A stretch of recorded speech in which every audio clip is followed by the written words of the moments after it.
Welcome back. Now we're going to talk about Batman team-ups, which is always fun when we get Batman with characters that are established, such as Batwing, Batwoman, Clayface, Orphan, Azrael, the Shadow. The Shadow. One of those is not like the other. No, but it gives us a different, whenever Batman does a team up with kind of cross-promotional, it's always kind of cool to see what they come up with. Well, and there are so many other good, kind of gritty, urban-themed, crime-related superheroes out there.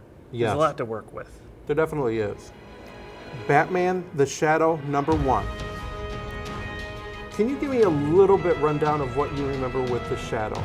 I know he's a older character, has been around for quite a while, but almost kind of like in a way, a past version of a Batman. Yeah, essentially. The Shadow is one of the old kind of pulp characters who actually kind of predates comic books. He was originally a radio drama character. They had him on there. There wasn't any real, depiction of him aside from just the occasional artwork. And he did move into comics after comic books really took hold. He had some comics in like the 80s and the 90s. I think he was even in DC probably in the 90s. I think right now he's Dynamite. Yes. Dynamite Comics, yes. And the Shadow is established to be basically a millionaire named Lamont Cranston.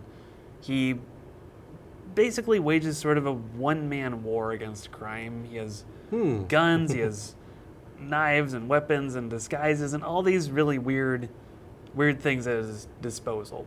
One of the things that always interested me with the Shadow was the Shadow has a network of associates. And these are people who he's met either, through the cases he works, or sometimes they're even the criminals he's after. Sometimes they reform and he recruits them into his network. And when he does that, he gives them all a little ruby ring. Okay. And so when you see that, they're part of the Shadow's network. And he's implied to have this really big network. And there are a lot of questions about the old Shadow because it was the old radio dramas never actually said he was Lamont Cranston. Okay. Like they talked about the Shadow, they focused on Lamont Cranston. There was that, made it ambiguous. You put two and two together, yeah. But it was weird because they always said Lamont Cranston was this really handsome guy and he's, like a typical Bruce Wayne. In a few of the radio dramas, the Shadow gets unmasked. I guess it's not really a mask. It gets unscarfed, and which should be a word. And I think it's both times that happened. They say the Shadow is just like hideously ugly under his mask, like he's hideously deformed. Usually in the artworks, he has a really big nose. Okay. And so there's kind of this question of, okay, is one of those a mask? Is that Lamont Cranston wearing an ugly mask as the Shadow, or is that the Shadow wearing a Lamont Cranston mask when he's Lamont Cranston? So there's a lot of ambiguity, but yeah, you're exactly right. That's basically kind of a previous version of Batman. Yes. A lot of those old pulp characters are kind of Batman-esque. Very true. What is the main point that the story hits on? I was reading it, and I thought it was interesting that they had Cranston. He seemed his ancestor, or what is it? Not his ancestor. His but descendant. Descendant was a orderly, pretty much at Arkham Asylum. Yeah, like a food service guy, and he brings the inmates their food, which is a really funny because he gets. Poison Ivy gets deep fried tarantulas. Yes, and, yes. Two-Face wanted whiskey, but he got. He said he brought him a stadium dog from the Gotham Knights game. Yep. Two-Face says, that's fine. Yep. And then Mr. Freeze gets some sort of cold-caught shark, caught from some Arctic waters, and he's leaning on the glass saying, "Oh, you treat me so well." Yes, exactly. It's so much fun. And then this Lamont Cranston goes home and gets, brutally murdered in the night. Which it's implied that it's the Shadow. Yeah.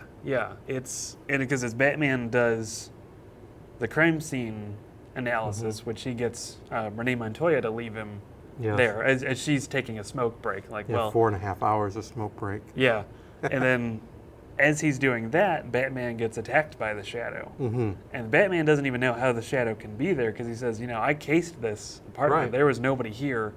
You shouldn't be here. And the Shadow kind of, leads him out of there, and he even quotes a letter from Bruce's grandfather to him that he had, he said he had it in trust. Yes. And then he burnt it when he was 13, and no one else ever saw this letter. And the Shadow knows this letter. I mean, he can quote it verbatim. Exactly. So that begs a lot of questions. And the knife that the Shadow had is the same murder weapon that was used on the descendant Lamont Cranston. Yes. I'd call him Lamont Cranston the second. I get the feeling he's probably The third, fourth. the third, the fourth, or the fifth. The beginning of this issue, where it kind of ties in the universe of the Shadow's universe and Batman's universe, is Batman goes to see Henry Ducard. Mm-hmm. Heard of that name before. Mm-hmm. And tells him he needs help with a case that he thought that he might be able to solve. They could solve together because he's something they can't solve. It turns out that in this story arc that Henry Ducard helped train Bruce Wayne to become Batman. Yeah. Yep. Which is like the classic Henry Ducard, who was, there was an original character named that. It's just Batman Begins. Sorry, spoiler if you haven't seen it. It's Ra's al Ghul. Right. Yep. It's Liam Neeson. Mm-hmm. Yeah. How dare you give spoiler alerts to a movie that's 10 years old? I know. If anyone gets angry at that, Yeah. it's your own fault. So yeah, there's some parallels there. So what happens after, he talks at the beginning, then we've got Batman looking for the Shadow, the Master, goes through the network, and it brings us back to where Batman, you said, finds that trail of his network wearing the ruby ring. Mm-hmm. He finds a lot of places. Then we come back to where it starts with him talking to Henry Ducard. Well, when he finally gets to the Shadow's sanctum, he finds there's a sword in there that is identical to the one that he made with Henry Ducard originally, years ago. Yes. It's the same kind of sword, and so Batman goes back, or when it loops back around to the present, he says, okay, I know you trained the Shadow, just tell me where he is. And Ducard just laughs it off and says, you think I trained the Shadow? Right. I am the Shadow, and promptly turns into the Shadow. Yeah, so we definitely, okay. Yeah. That's our first major plot twist of the series. I don't think it'll be the last. Talk about it, yeah. Mm-hmm. Yeah, because the Shadow, it's hard to tell if he really killed the present Lamont Cranston. We really need a number to go after his name. We need to be able to say Lamont Cranston the first, Lamont Cranston the nth. Yeah, we'll go with that. It's hard to tell if he really killed him because he says when he fights Batman after he goes at him at the crime scene, he says, you've fallen into a world that's, what does he say? That it's darker and darker and more dangerous than you can imagine, or something like that. And Batman says, well, I live in the dark. That's what I do. Bats live in the shadows. Yeah, so maybe that's some sort of anti-Shadow plot. I don't know. Yeah, we don't know. But it was fun to read. Yeah. I think this was interesting without knowing much more what's going on. I definitely going to read the next few issues to see what happens. I'm not sure if it's like a 6-issue miniseries. Going to have to look that up. Yeah, and this is much more than just your usual story arc of, or usual crossover of, one guy coming from here, one guy coming from here, they meet up. They're really interweaving these universes. Because it sounds like, the old Lamont Cranston maybe knew Bruce Wayne's grandfather. I'm assuming that was the photo that he saw in the Shadow's apartment. Yes, definitely. That seems to be the implication to that. So it's an interesting weaving of those universes, and obviously Henry Ducard being the Shadow. That's a pretty big one to. Yeah. We'll have to keep on following this one. If you go to our Facebook site, Delve Into the Void, you'll see that we have some preview pages of the Shadow Batman #2, courtesy of DC Comics, and it little artwork of Batman versus the Shadow picks up where one just takes where one stops, 2 picks up right there. Detective Comics number 955, League of Shadows Part 5, Fists of Fury. Doesn't look good for the Bat team. No. That I can't think of many more dire circumstances than being naked, bleeding, chained to a pillar, and having a big giant nuclear device hanging above your head. No. If there is one, I don't want to find out what it is. Yeah. We have Batwoman, Batwing, and Azrael all chained up. Mm-hmm. Clayface is chopped up and put in barrels, so he can't reform. We have them trying to talk about how we're going to get out. We're going to wait for Batman to save us. He usually does. Well, here comes Lady Shiva with Batman drugged up, throws him to the ground, says, strip him down, and take the lockpicks out of his palms of his feet and his hands. And she wanted to fight him, wanted to have a good fight, but that's not the end game there. The end game is to blow up Gotham in a few hours when it says what the East Coast wakes up, so we have critical coverage. Yep, because Batwing mentions that nuke is right at a fault line Yes. in Gotham, so that'll take out not only Gotham, it'll take out, he says it might take out part of Kane County, Yes. and then even maybe parts of Bloodhaven, so sorry, Nightwing. Yeah. Should have been Nightwing, there. Yeah. Should Where have are been you there, at, Nightwing. Yeah, Where are jeez. you at? Jeez. Probably off palling around with Damien in Paris. Yes. Who knows? Where's Cassandra Cain? Where is the orphan? Well, in most of this, in the flashbacks, we see she's recovering from the beating she took from Lady Shiva, where she left her in, that big square, and we find in this, Cassandra made it back to her little, I guess you could call it an apartment above the ballet house, and she's being taken care of by a gal. As it turns out, that is Christine Montclair, and that's the ballerina Cassie had been not quite stalking prior to that, but had been Shadowing, following and shadowing. Yeah, totally not stalking. Yeah, but had freaked her out a few issues ago, which kind of led to a lot of despair on Cassie's part in terms of who she is and what she's capable of. I really liked how they tied that together. That a minor character we just saw, just a few panels, comes into the story and is taking care of Cassandra, wrapping up her injuries and watching over her. And she's also reading a story out loud to Cassandra. Yeah. So while she's kind of sleeping, she's hearing the story and it's affecting her subconsciously. Yeah, and it just so happens that story happens to be about a girl who's, has a lot of abilities that not other people don't have, and she saves all of her friends by basically going into the shadows. Yes. Can't pick too many more stories that fit someone's life quite that well. She was saying that even though the story was that she was given these gifts for a reason, but she doesn't have to follow that reason that she was given. She can use those gifts however she wants. So even though she was trained to fight, to be stealthy, to really be a killer, she doesn't have to be a killer, but she could use those gifts to however she wanted. Yep, as long as she has a vision in her head of what she wants accomplished, she can use those gifts as just tools to accomplish that goal. That really seems to take Cassandra, Cassie, I don't want to call her orphan because it seems like she's starting to find herself as a character now. And that's how she introduces herself to Christine. She starts to say orphan, and then she says, no, I'm Cassandra. Didn't you like how Cassandra was talking, well, how did you know who I was? And she pulled out her phone, says, I follow this social, the spoiler alert about vigilante activity in Gotham, and you don't photograph well in black, but this is you, and then I notice it with the way you fought because of your moves. I noticed you at the ballet. They form a bond. It was pretty cool. I think Cassie's first bond outside of the Bat family. Wow. Well. It's like the end of Jurassic Park. Yeah. Where the big banner comes down. Wow. Yeah. Well, we'll be back in just a second. I think our poster is safe for right now. Yeah, for now. Yes. Well, speaking of who's not safe, we were just talking about Cassandra going off the mission.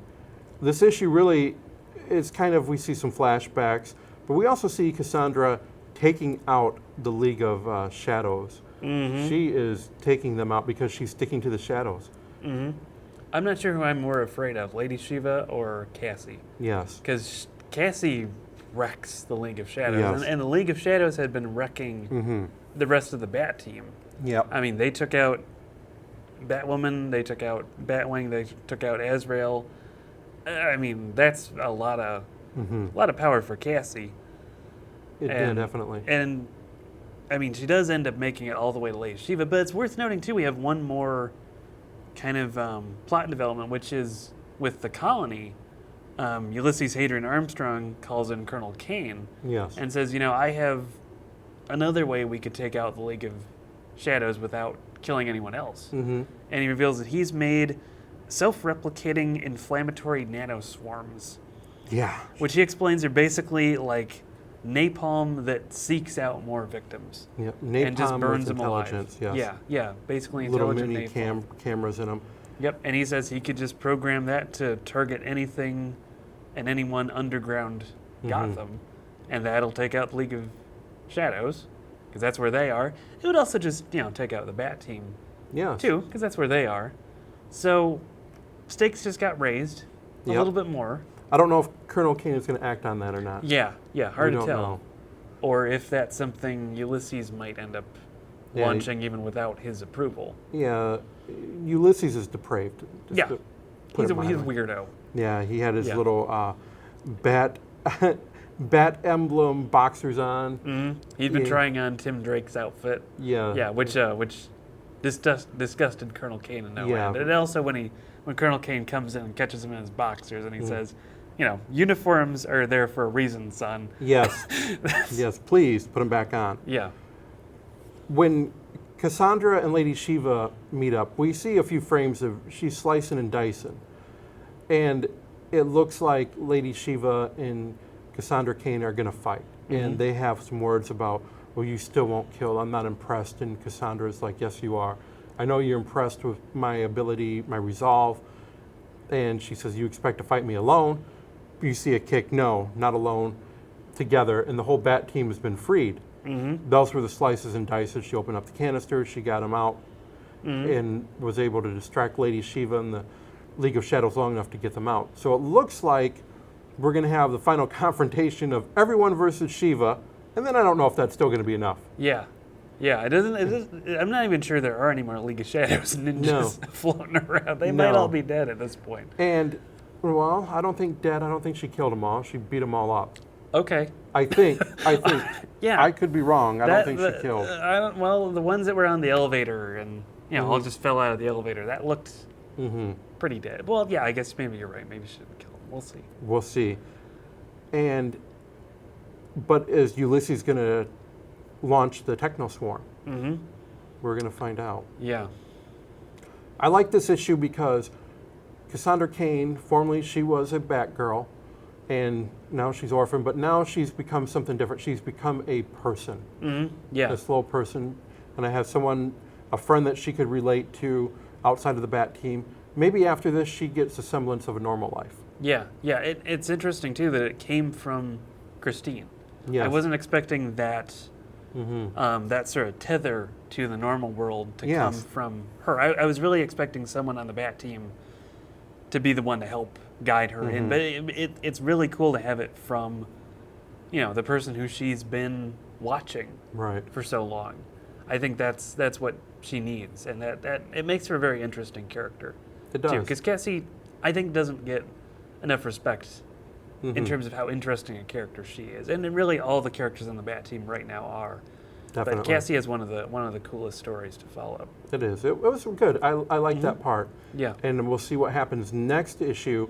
Well, how Lady Shiva, she'll probably get away, but Cassie's found herself, I believe. A new character that we can all enjoy, maybe kind of taking the place of the spoiler in terms of a younger character within the Bat team. And of course, Spoiler's got her website to. Yep, spoiler keep up. alert. Spoiler alert. Yep, spoiler alert.